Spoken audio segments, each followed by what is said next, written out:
Welcome back to Senior Spinner on the Record, where I take an album I've discovered, listen to it from beginning to end, and then dig a little deeper into the music, the musicians, and the story behind the recording.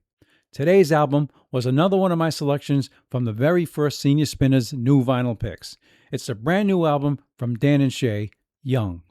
Young was released August 21st, 2026 on Warner Records Nashville. It's the sixth studio album from Dan and Shay and contains 10 tracks. The album was co-produced by Dan Smyers himself along with longtime collaborator Scott Hendricks. And after listening to the complete album, I think I can sum up what attracted me to it pretty easily. Outstanding vocals, meaningful lyrics, and very accessible country pop. This isn't hard-edged country. It isn't an album dominated by twang, and it certainly isn't rock masquerading as country. To my ears, it's soft country pop, built around melody, lyrics, and especially the voices of Dan Smyers and Shay Mooney. And those voices announce themselves immediately. So who are Dan and Shay? Dan and Shay are Dan Smyers and Shay Mooney, and they've now been working together for more than 13 years.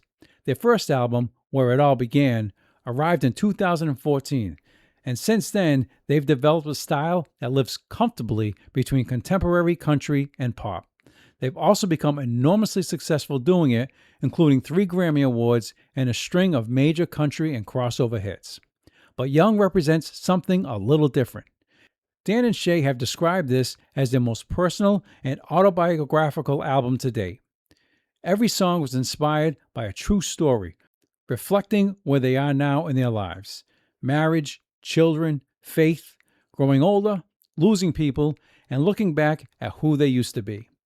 And that explains something I noticed before I knew much of the story behind the record. The lyrics matter on this album. The opening track is also the title track, Young, and almost immediately you hear what these two can do vocally. That's probably the first thing that struck me. The voices are smooth, polished, and extremely complimentary.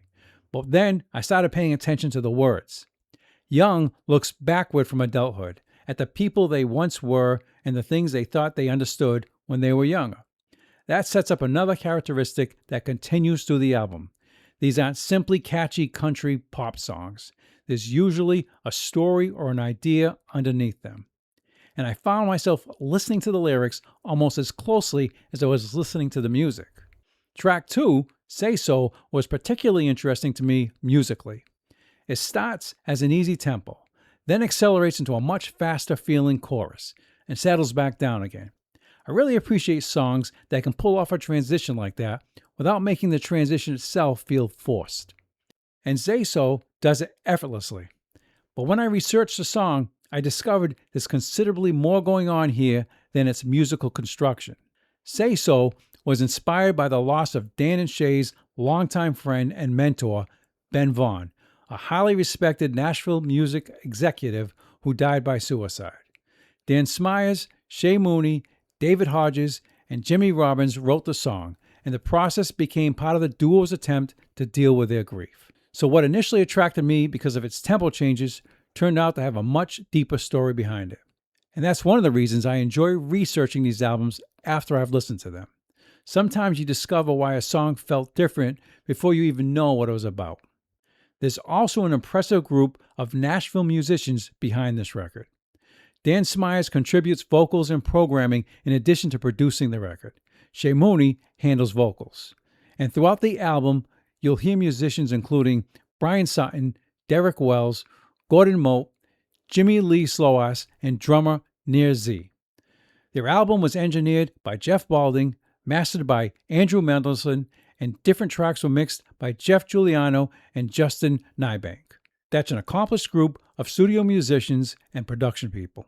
But despite everything happening underneath them, I never felt that the production buried the two voices. The vocals remain the centerpiece, and I think that's exactly where they belong. Track 3 is Marry You Again.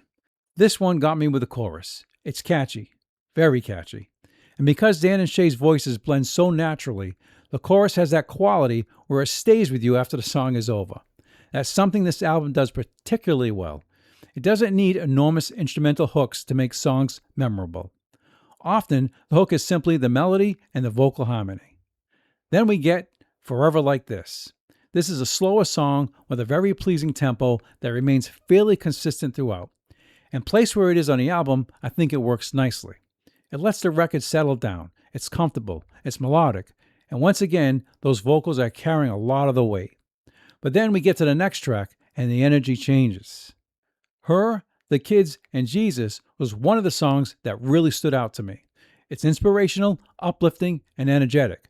And the title pretty much tells you where Shay Mooney's priorities are at this point in his life.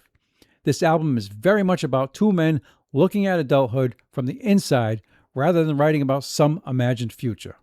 Family, marriage, children, faith, those themes keep appearing. And that's intentional. Dan and Shay have said that Young captures where they actually are in their lives right now. I think that's one reason the lyrics work for me. They don't feel manufactured simply because somebody needed another song for an album. Track 7 is Already Yours. This one has a solid beat underneath it, but again, I kept coming back to the vocals. There's a very pleasing relationship between the rhythm and the vocal melody. Neither is competing with the other, and that's becoming my overall impression of the production on Young. It's polished without being cluttered. There are plenty of instruments and production elements in these songs, but they're there to support the vocals rather than overwhelm them. There's one song I didn't mention in my original listening notes, but I think it's worth stopping for because it's an interesting guest appearance. Track 8 is The Old Guys featuring Cody Johnson. And despite that title, it's actually dealing with a pretty serious subject. The song imagines growing old together with a person you love, and the frightening possibility that one of you eventually has to continue without the other. It's another example of how Young keeps returning to adulthood and perspective, things you don't necessarily think about when you're young. Then we get to track 9, Bible in the Truck.